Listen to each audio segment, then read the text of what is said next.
Masayang naglalakad si Alan pauwi sa kanilang munting tahanan matapos ang kanyang trabaho sa isang construction site.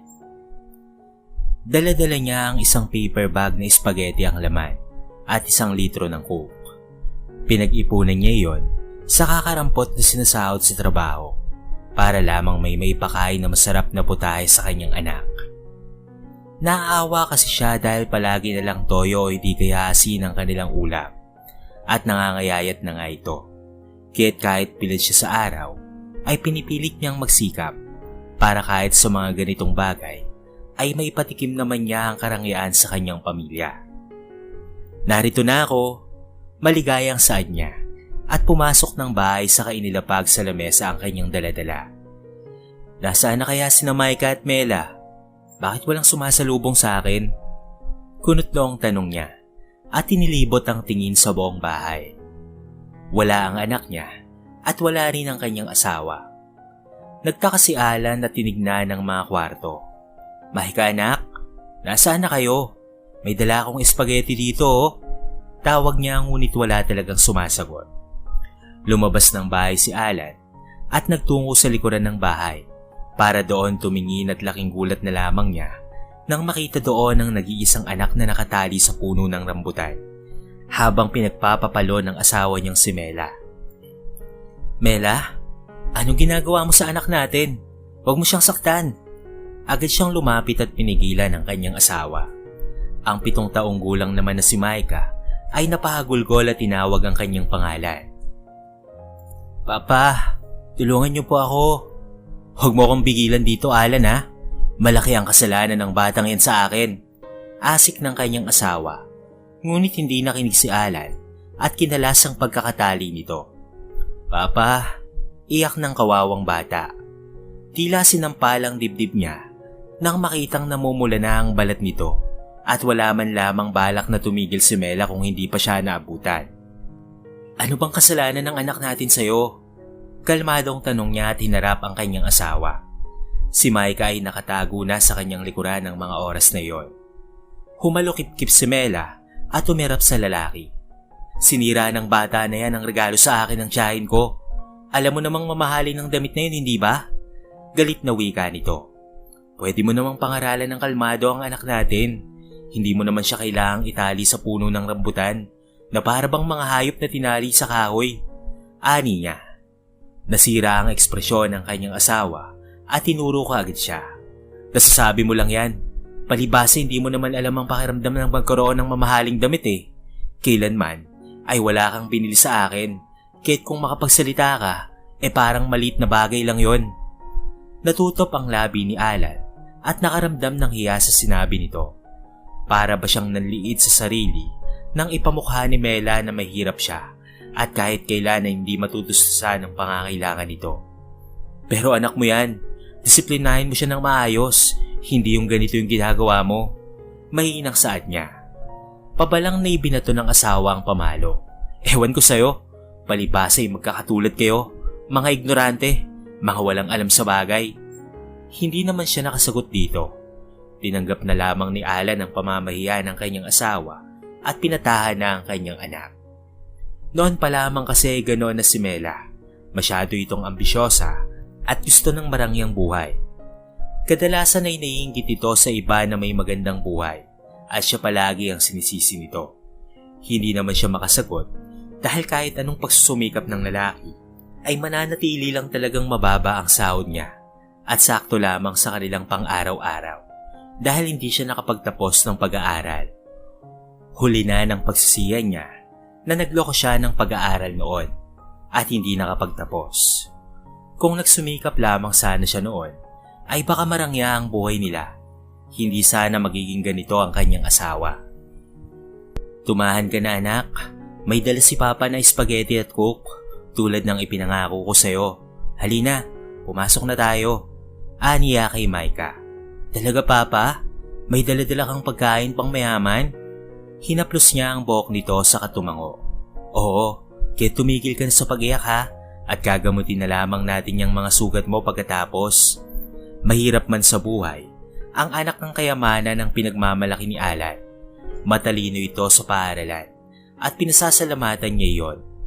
Minsan naman ay makulit talaga itong si Micah, pero kapag sinasaway naman ay tumitigil din naman ito. Bagay na hindi magawa ng kanyang asawa dahil nasanay na ito sa sigaw at palo kaagad ang alam na disiplina. Kaya rin malayo ang loob dito ng anak at mas malapit si Micah sa kanya. Pagpasok nila ng bahay, ipinakain kaagad ni Alan ang dala niya at nagbiro rin siya para gumaan ang loob nito. Si Mela naman ay umalis ng bahay at dumiretso na naman sa bahay ng kaibigan nito at doon ay makikipagchismisan.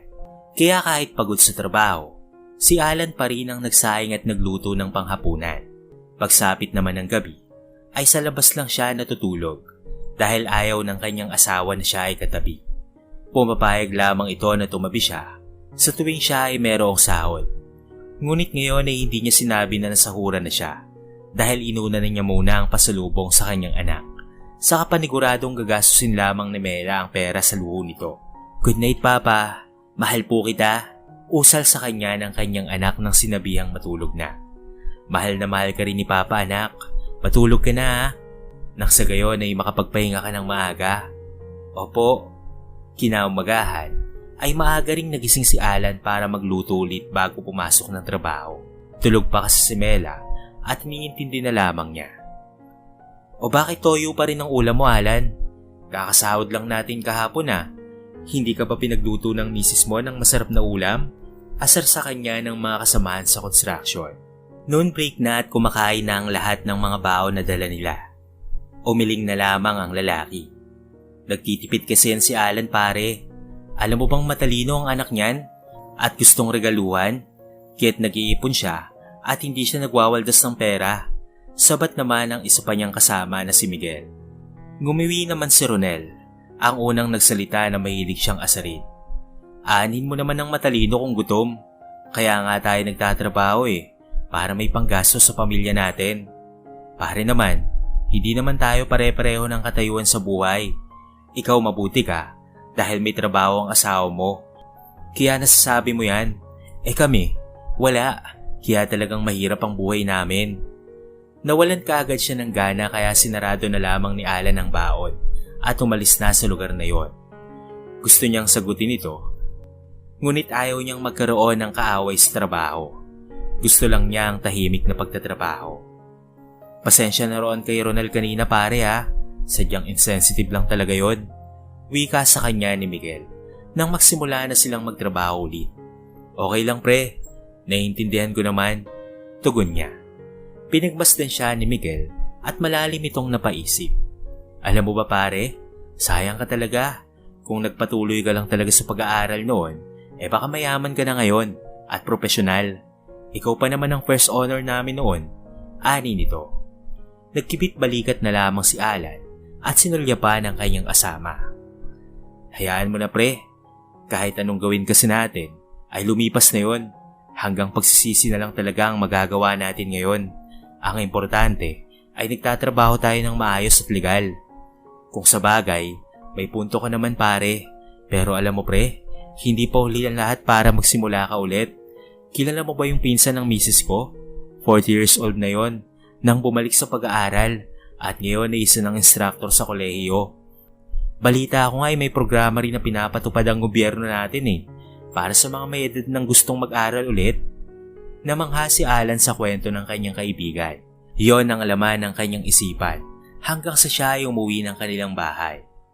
Pumasok din sa isipan niya ang posibilidad na subukan din niya. Ngunit agad ring mabilis na naglaho nang makitang inaatake ng asma ang kanyang anak. Kung balak niyang mag-aral ulit, hindi na siya makakapagtrabaho para masuportahan ang kanyang pamilya. Anong nangyari kay Micah? Bakit siya inaatake ng hika? Mabilis na tanong niya at binuhat ang kanyang anak. Hindi nag-alinlangan si Alan na dalhin ito sa ospital. "Ewan ko, kumain lang naman siya ng mani kanina. Tapos ay nagkaganyan na siya." Tarantaring sagot ni Mela. Sinugod nilang mag-asawa ang kanilang anak sa ospital at mabuti na lang ay naagapan kaagad ng doktor. Si Mela na nasa tabi niya ay problemada kaagad dahil iniisip ang bill ng kanyang anak. Ngunit si Alan ay pinipigil ang sariling huwag pumutok ang galit sa asawa. "Anong gagawin natin ito? Wala na nga tayong pera Tapos ma-hospital pa si Micah. Pambihirang buhay talaga to. Dahil doon ay napaigting na lamang ang kanyang baga. Hindi sana ito mangyayari kung naging alisto ka lang sa sakit ng anak mo. Blankong tugon niya. Agad na nasira ang ekspresyon ng kanyang asawa. So parang sinasabi mo na kasalanan ko to ha, Alan? Umiwas na lamang siya ng tingin at minasahay ang sentido. Abay malay ko ba na merong allergy si Micah sa mga mani? Kung alam ko lang sana ay hindi na ako nagluto pa at hinayaan na lang silang magutom. Malalim na bumuntong hininga ang lalaki. Pagod na siya sa pagiging pabiktima ng asawa. Pakaramdam niya ay napakamakasarilinto at wala man lamang pake sa kanyang anak. Anak mo si Micah, Mela. Papaanong hindi mo alam na may allergy siya sa mani? Ikaw ang nagduwal sa kanya, tandaan mo yan. Ang sabihin mo, baka nawili ka na naman sa kakachismis sa kaibigan mo, kaya hindi mo namamalayan ang ginagawa niya. Kahit isang beses lang sana. Maging responsableng ina ka naman. Munti ka nang malagay sa panganib ang buhay ng anak natin. Tapos galit ka pa kapag sinasabihan ka? Pinipigil lang talaga niya ang sigawan nito. Napakakapal kasi ng pasensya ng lalaki. Ewan ko sa'yo, di ikaw na ang maging ina kasi marami ka namang alam, hindi ba? Nakakapagod kayong pakisamahan. Nagtalo sila at iniwan siya ng asawa sa ospital. Ni hindi man lamang nito inisip ang kanyang anak at inuna naman ng sarili. Nalubog lalo sa problema si Alan dahil doon. Nadagdagan pa ang utang niya sa kapitbahay at maaga rin siyang napabale sa pinagtatrabahuan para lamang may pambayad sa ospital. Kaya't ang plano niyang mag-aral ulit ay nawala na sa kanyang isipan. Napag-isipan mo na ba ang patungkol sa sinabi ko, pre? Tanong ni Manuel sa kanya nang bumalik na ito sa trabaho. Nakalabas na nga si Micah, ngunit lubog naman sila sa utang. Kaya ngayon ay kailangan niyang magdoble ng sipag at tiyaga. Mukhang malabo pa, pare. Alam mo namang nabaon ako sa utang nung hospital ang anak ko.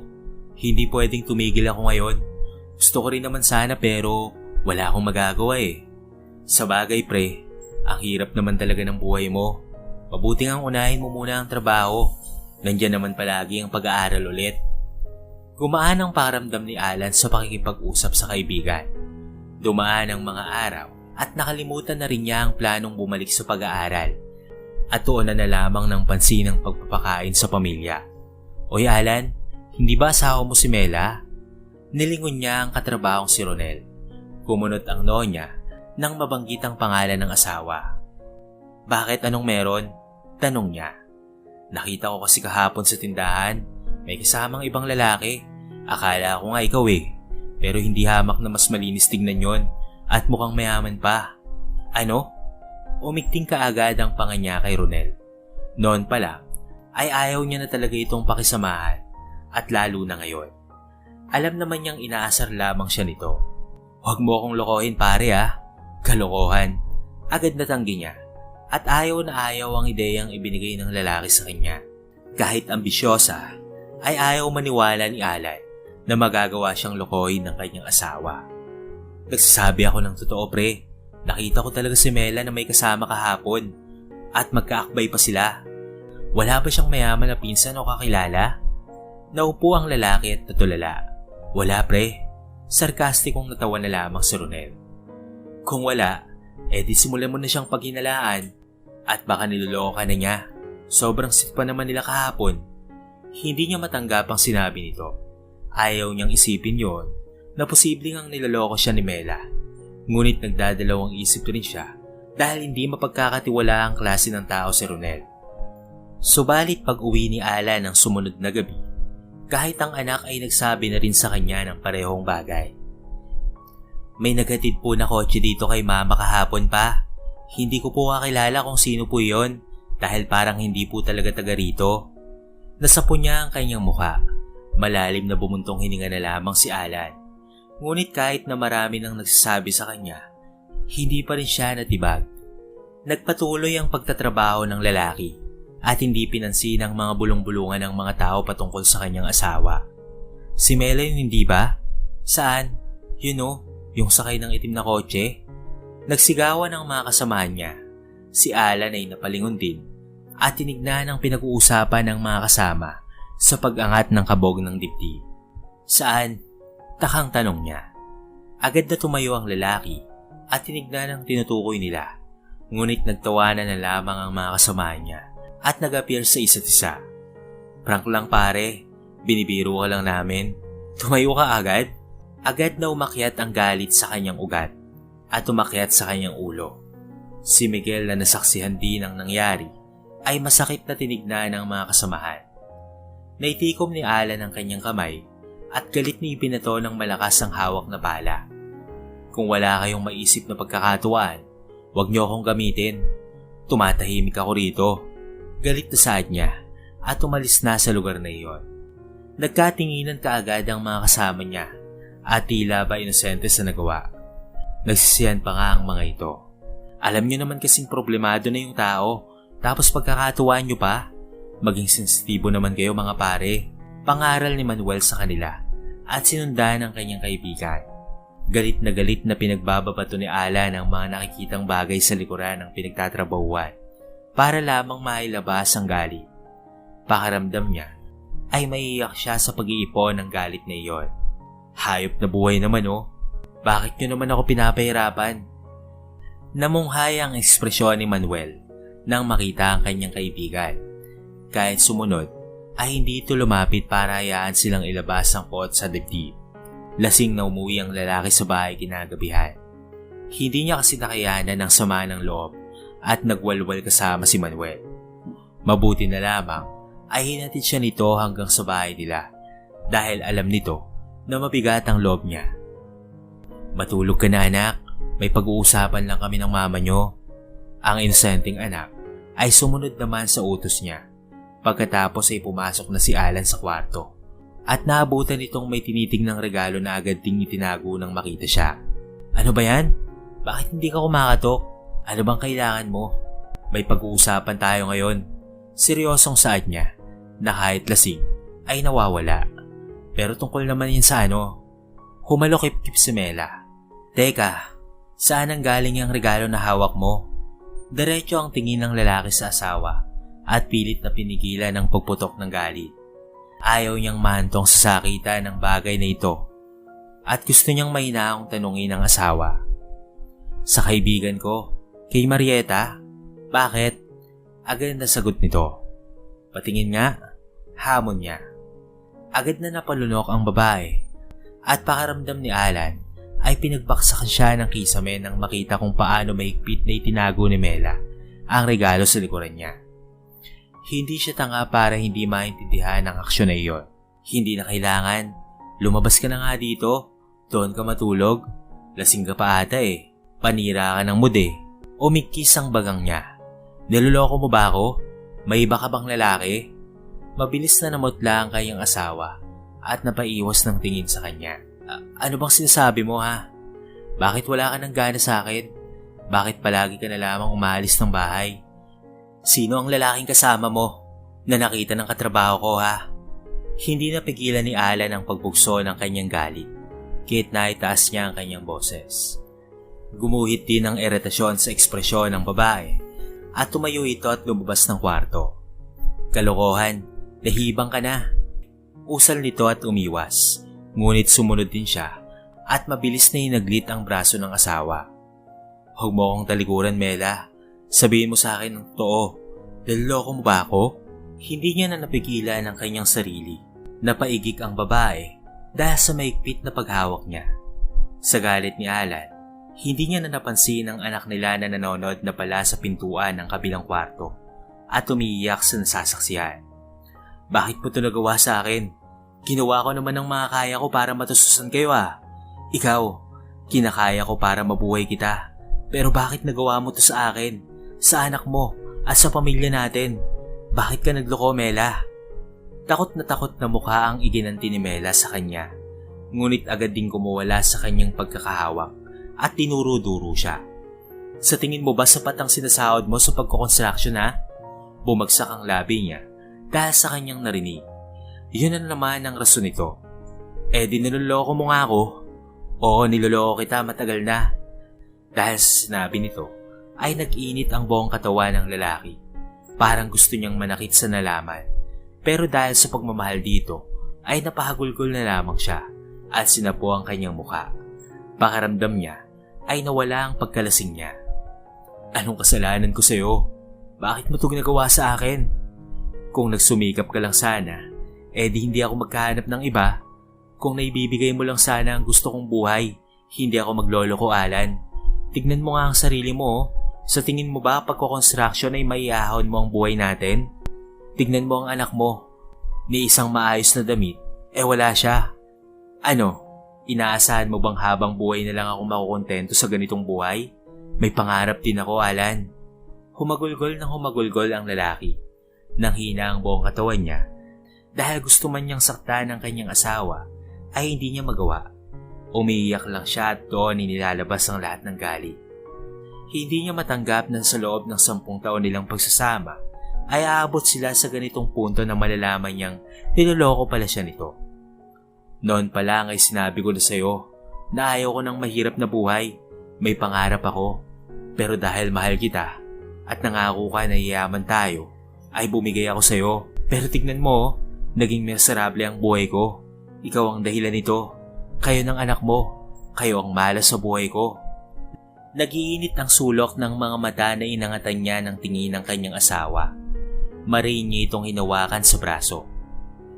Sa akin ka lang magalit, Mela. Huwag lang sa anak natin. Wala kang puso. Napakamanhid at pakasarili mo. Walang iya ka. Isusumbong kita sa pulis. Sinaktan mo ako. Nag-hysterical na si Mela at hawak-hawak ang brasong namumula na ngayon. Dahil doon ay napatras si Alan at natauhan sa kanyang ginawa. Sapagkat nagawa niyang sakta ng kanyang asawa at kitang-kita iyon ng kanilang anak. Papa, Mama, huwag na po kayong mag-away. Nanghina siya lalo nang malaman na nanonood pala si Micah. Nanghihinang lumapit ang lalaki dito at puno ng luha ang mukha na niyakap ang bata. Anong nangyayari, Papa? Bakit kayo nagsisigawan ni Mama? Hindi siya nakapagsalita sa tanong nito. Kahit nang pumasok ulit ng kwarto si Mela para mag-impake ng damit, ay wala siyang nagawa. Nakaupo lamang sa sahig si Alan at nakatulala lamang ito. Mama, huwag mo po kaming iwan. Mahawa ka po sa amin. Bahala kayo sa buhay nyo. Sira na ang pamilyang ito. Maghiwalay na tayo, Alan. At huwag mo na akong hanapin pa. Papa, anong ginagawa mo? Pigilan mo po si Mama. Tila wala siyang narinig. Para kay Alan iyon ang pinakamasalimuot na nangyari sa buhay niya. Nawalan ng gana ang kanyang buhay at wala siyang ginawa kung hindi ang uminom na lamang ng uminom. Sinubukan pa nga niyang hanapin ang asawa pagkatapos noon, ngunit hindi na niya ito nahanap pa at nabalita ang sumunod na sa ibang lalaking mayaman. Hindi niya matanggap ang nangyari sa kanya. Kaya't nilulong niya sa alak ang kanyang sarili hanggang sa napabayaan niya na ito at siya ay nagkasakit. Muntika na ngang mamatay si Alan. Pare, anong nangyari sa'yo? Huwag mo naman pabayaan ang sarili mo. Alam kong masakit ang ginawa ng asawa mo. Pero may anak ka pa. Napapabayaan mo na si Micah dahil sa paglubog sa sarili mo sa bisyo. Alalahanin mo ang anak mo. Nakatingin lang si Alan at walang reaksyon kay Manuel. Naroon din ang ina niya at pati na rin ang kanyang ama na nakabantay sa ospital. Kahit sumasadsad na sa lupa ang kanyang buhay, ay hindi siya pinabayaan ng mga ito. Yon ang pinagpapasalamat niya kahit papaano.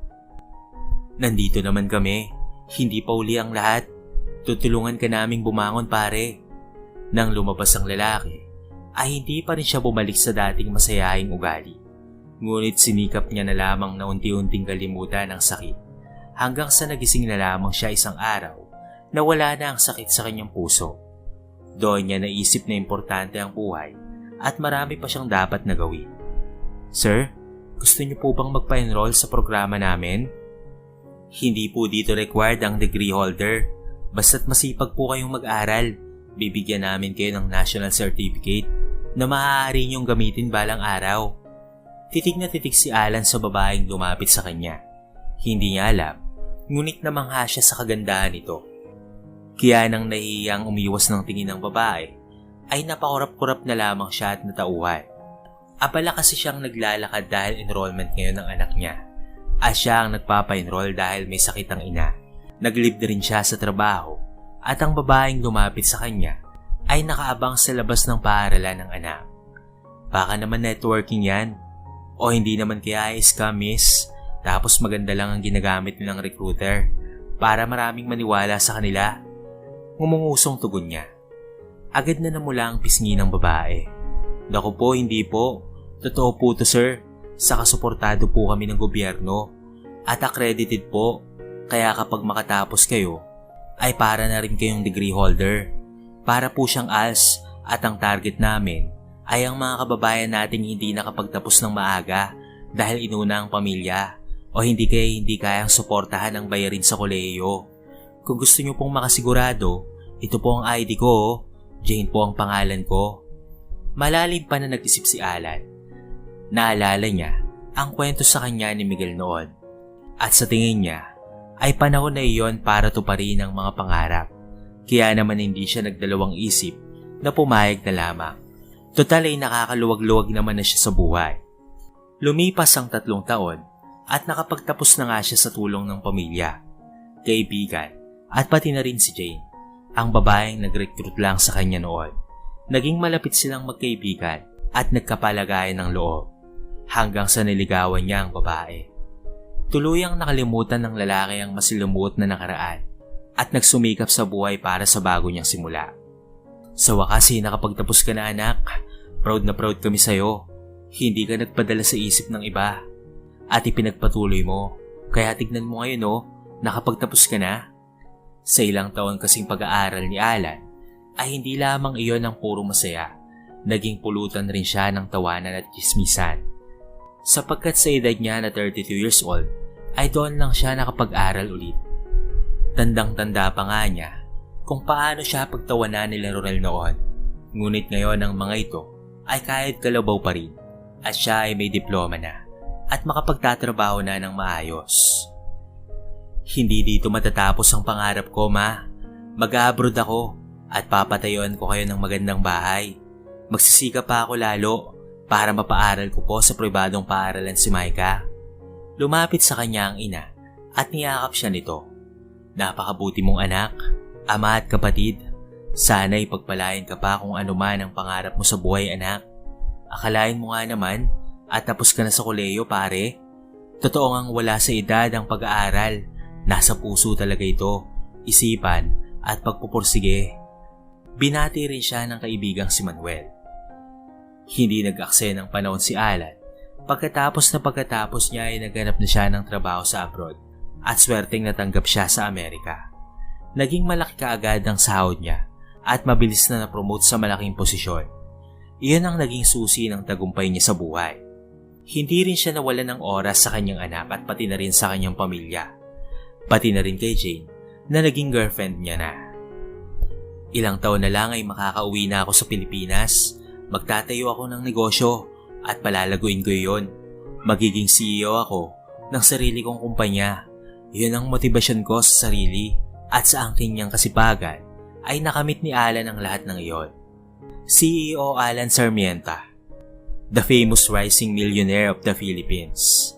Napangiti na lamang siya nang i-acknowledge ng host sa event na dinadaluhan. Magandang gabi po sa inyong lahat. Bati niya at umupo. Hinawakan ni Jane ang kanyang kamay at alam na kinakabahan siya. Asawa niya na ito ngayon. Buti na lamang at hindi sila nakikasal ni Mela noon. Kaya naman si Jane ang babaeng naidala niya sa altar. Huwag kang kabahan, nandito lang ako. Usal ni Jane sa kanya. Yun kasi ang unang beses na umatin siya sa ganoong okasyon. 5 taon na ang lumipas, masaya na sa buhay si Alan. Hindi niya akalain na maaabot niya ang estado kung saan ay naroon siya ngayon. Masayang masaya siya at ngayon lang naisip na may dahilan ng lahat ng kasawian niya noon. Kamusta ang unang beses na makadalo sa ganitong okasyon, sir? Tanong sa kanya ng host. Halos pinagtitinginan na siya ng lahat, kaya naman tumikhim ang lalaki.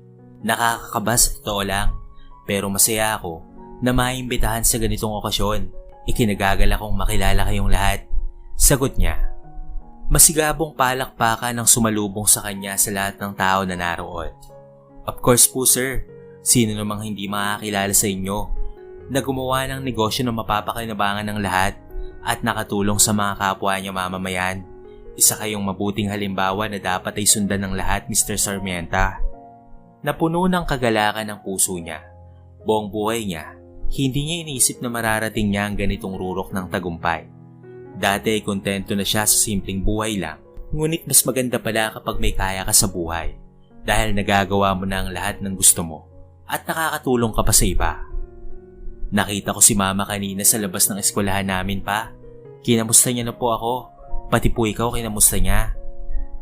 Agad na naitigil ni Alan ang pagsubo ng pagkain habang kumakain silang magpapamilya sa hapag. Natuon kay Micah ang buong atensyon niya, samantalang si Jane na alam din ng buong nangyari ay naninimbangan tingin. Ilang taon siyang hindi nagpakita sa'yo, tapos yun lang ang naiusal niya? Nagulat siya dahil yon ang unang beses na may marinig patungkol kay Mela pagkatapos ng 9 na taon. Agad namang umirap si Micah. Sa paglipas ng panahon, ay nanatili ang sama ng loob nito sa kanyang ina na iniwan sila noon. Hindi ko siya kinausap. Galit pa rin ako sa kanya. Iniwan niya tayo noon para sumama sa ibang lalaki. Tapos ay magpapakita siya ngayon. Micah, malambot na saway ni Jane sa anak ng kanyang asawa. Mama mo pa rin siya. Masama ang magtanim ng galit, anak. Anang ng babae. Mapait nang umiti si Micah dito. Masakit kasi para sa akin ang ginawa niya, Mama Jane. Kahit pa nag-iba na ang buhay namin ni Papa, hindi pa rin nawawala ang sakit na dinulot ng ginawa niya. Alam ko, anak, naiintindihan kita, pero sa hinaharap ay magsisisi ka rin na hindi mo pinatawad ang ina mo. Lalo na kung mahuli ka na. Yun ang malaki mong pagsisisihan, anak. Hinawakan naman ni Alan ang kanyang asawa. Yun ang gusto niya rito dahil sobrang bait nito at maintindihin. Bukas ito sa lahat ng bagay at sadyang kay puro ng puso ng babae. Kaya naman hulog na hulog siya rito. Walang-wala ito kay Mela noon. Tama ang Mama Jane mo, anak, pero naiintindihan ka rin naman namin at hindi namin pipilitin na tanggapin ka agad ang mama mo. Nandito lang kami, anak, para sa'yo. Nagpasalamat ang anak sa kanila at natapos ang gabing iyon nang matiwasay ang kanilang buhay. Pagdating sa kwarto ay doon lang naipakita ni Alan ang totoong pag-aalala sa mukha. Okay ka lang ba, mahal? May bumabagabag ba sa isipan mo? Hinaplos ni Jane ang likuran niya at maraan siyang pinagmasdan. Malalim ang paghinga niya ng oras na iyon. Tungkol ito kay Mela, Jane, pag-amin niya sa asawa. Lumambot ang ekspresyon nito at dinungaw siya. May nararamdaman ka pa ba para sa kanya? Wala na. Matagal nang nawala ang pagmamahal ko sa kanya. Pero sa anak namin, nag-aalala ko na baka maapektuhan siya. Hindi pa nakaka-move on ang anak ko sa ginawa sa kanya ng kanyang ina. Tapos ngayon ay magpapakita siya ulit. Huwag mo siyang alalahanin, mahal. Nandito pa naman tayo para gabayan si Micah. Siguro naman, hindi na natin mapipigilan kung balak man ni Mela ang bumalik sa buhay niya. Dahil karapatan niya yon, kaya nga gagawin din natin ang ating responsibilidad para mapangalagaan siya. Mariing niyakap ni Alan ang kanyang asawa at nagpapasalamat ng malaki rito. Si Jane ang malaking bahagi ng kanyang tagumpay sa kanyang buhay at ito rin ang karamay niya sa mga ganitong bagay. Maaasahan ng babae sa lahat ng oras. Sa paglipas ng mga araw, unti-unti ngang pinasok ni Mela ang kanilang mga buhay. Pinagandaan niyon ng mag-asawa, ngunit si Micah ay hindi magawang maging masaya. Hindi ba't sabi ko sa'yo, huwag mo na akong lapitan ulit? Hindi kita kilala. Matagal na kitang kilalimutan. Kaya please lang, huwag ka nang magpakita pa sa amin. Namumula sa inis ang mukha ng dalaga nang magpakita ulit si Mela sa kanya. Gusto lang naman kitang makita, anak. Ilang taon kitang hindi nakita. Namiss ka ni Mama ng sobra. Sagot ni Mela at sinubukang abutin ang kamay ng dalaga. Ngunit agad na umiwas si Micah. Namiss? Ngayon pa? Insultong usal nito. Kitang-kita kung paanong umepekto sa dalaga ang ginawa ng babae noon. Kitang-kita ang pandidiri sa mukha nito. Hindi nito mapatawad ang kanyang ina. Pasensya sa ginawa ko noon. Pasensya na at iniwan ko kayo. Patawad talaga. Ano pa bang silbi ng paghingi mo ng tawad sa amin, ha? Kung kailan masaya na si Papa at kinalimutan ka na, Tapos ngayon ka pa babalik? Ano bang gusto mo? Hindi ba't iniwan mo na kami noon para sumama sa ibang lalaki? Nakakaya ka. Huwag mo na akong lapitan ulit. Walang nagawa si Mela nang iwan siya ni Micah at tumakbo ng mabilis. Agad na nasira ang ekspresyon ng babae at napamura ng ilang ulit. Buisit, ang hirap kunin ang loob ng buisit na batang yon. Asik niya at kinulo ang buhok. Ang totoong dahilan kung bakit siya lumalapit ulit ay para lamang kunin ang loob ni Micah at para mapalapit kay Alan. Sa paglipas ng taon, naghirap ang lalaking kalaguyo niya, kaya kalauna na iniwan rin siya nito at nabalitaan na mayaman na ang dating asawa. Kaya makapal ang mukha na sumusubok ulit ang babae na kunin ang loob ng kanyang anak at pati na rin ang kanyang dating asawa. Baka kasi bumigay rin ito sa kanya. Hindi talaga ito nagbago at napaka-ambisyosa pa rin. Kailangan naming magkabalikan ni Alan. Tiyak na bibigay rin yun sa akin dahil ako naman talaga ang una niyang asawa. Yun ang inakala ni Mela. Malakas ang loob ng babae, kaya naman halos hindi na siya nakagalaw. Nang daanan lamang ni Alan ang malakas ang loob na magpakita siya rito. Alan, hindi mo ba ako kakausapin? Agad na habol niya rito. Ngunit matalim ang mga matang nilingon nito ng lalaki. Anong ginagawa mo? Malamig na tanong niya. Agad na umurong ang tapang ng babae. Bumalik ako para sa inyo. Gusto ko sanang mabuo ulit ang pamilya natin. Hindi pa naman huli ang lahat, hindi ba? Halos masira ang ekspresyon ng babae. Hindi ka ba nahihiya sa sarili mo, Mela? Akala mo ba sa lahat ng ginawa mo noon ay mamahalin pa kita? Hindi ako ang dating lalaki na tatanga-tanga para sa'yo. Patawad na. Pasensya na sa ginawa ko noon. Patawarin mo na ako. Umigting ang panga ng lalaki. Hindi sapat ang paghingi ng kapatawaran sa ginawa mo. Alam mo bang muntikan na akong mamatay sa sama ng loob na ginawa mo sa akin noon? Napabayaan ko ang anak natin.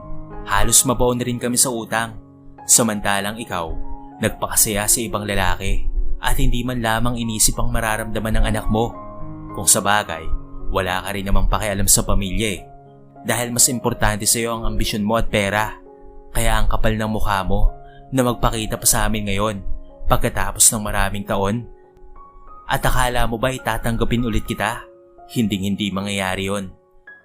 Nanginig na lamang ang tuhod ni Mela sa mga narinig mula kay Alan. Nakaramdam ng hiya ang babae at agad na tumalikod. Ang hindi nito alam ay naroon rin pala si Jane na nakaabang at nakangisi.